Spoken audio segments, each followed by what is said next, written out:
Man, it is finally good to meet you. Good to meet you too. We've just missed paths on a couple of film projects. I know, and I've been bummed about it, so it's good No, to you see haven't. You didn't even know I wasn't there. I knew I was missing, but anyway, good to see you. I have to know what your first thoughts were when you found out this movie was going to be made.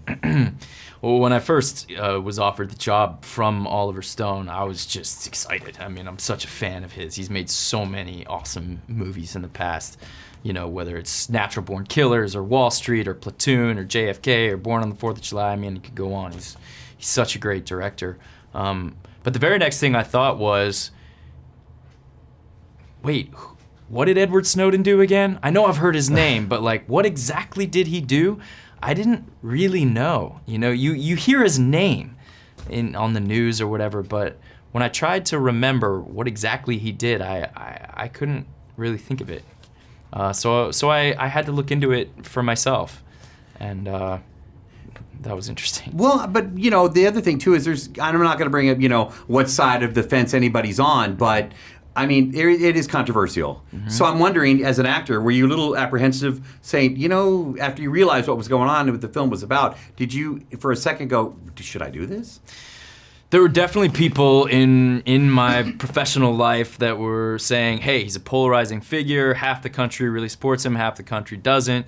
That could be harmful to, you know, the commerciality of your career and whatnot. And it's not really how I make decisions, you know. I ultimately was inspired by him. And I think, honestly, whether you support what he did, you don't support what he did, you can't really deny that it's a fascinating character and a fascinating story, and it makes for a great drama.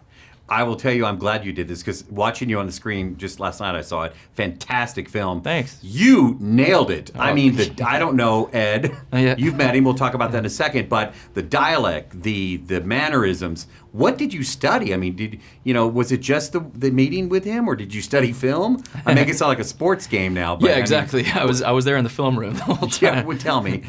I mean, I did get to spend some time with him personally, which helped a lot, and was interesting because I think he's used to people meeting him and kind of grilling him on his politics, and that wasn't what I was interested in, because I was going to play him as an actor, so I wanted to just get a sense of him as a human being.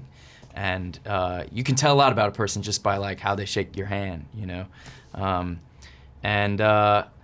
But subsequently, yeah, I watched everything I could. I listened to him on repeat. I ripped the audio off of, you know, Citizen 4, the documentary he's in, and just put his voice in my headphones while I was sleeping.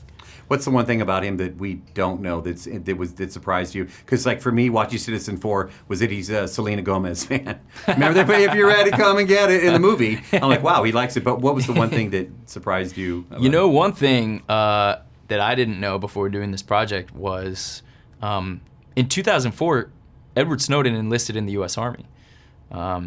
He wanted to go fight in the war in Iraq. He comes from a family of people working in the government. His father works for the government, his grandfather works for the government, his mother worked for the government. So it's really interesting to see the evolution of somebody who was, you know, willing to risk his life. You risk your life if you enlist in the U.S. Army in 2004. That was right when the war was the most dangerous. To someone who's risking his life in a different way. And honestly, I think that there's a difference, but there's also a similarity. He was standing up for what he believes in. And ultimately, he believed that what the NSA was doing was fundamentally un-American. It was against what America stands for, the freedoms that we have, that were guaranteed in the Bill of Rights.